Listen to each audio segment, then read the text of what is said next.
காலத்தில் பருத்தி ஆடைகள் அணியுங்கள், லூஸாக துணி போடுங்க. அது உங்கள் உடம்புக்கு வந்து ரொம்ப நல்லா இருக்கும். அப்புறம் வந்து பழங்கள் அதிகமாக சாப்பிடுங்க. ஃப்ரூட்ஸ் நீங்கள் எவ்வளோக்கு எடுத்துக்கிட்டாலும் உங்கள் உடம்புக்கு ரொம்ப நல்லது. இது மாதிரி இருந்தீங்கன்னா வெய்ய காலத்தை தவிர்க்கிறதுக்கு நமக்கு மிகவும் நன்றாக இருக்கும்.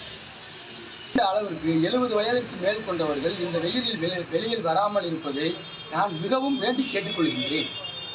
இது நமது உடலுக்கும், நமது நலனுக்கும், நமது குடும்பத்திற்கும் மிகவும் நன்றாக இருக்கும். பொதுவாக மக்கள் கூட்டமாக இருக்கும் இடங்களை தவிர்ப்பது மிகவும் நமக்கு நன்றாக இருக்கும். மக்கள் சிகைகளில் இருந்து நாம் விலகி இருப்பது இந்த வெயில் காலங்களில் மிகவும் நமக்கு நன்று.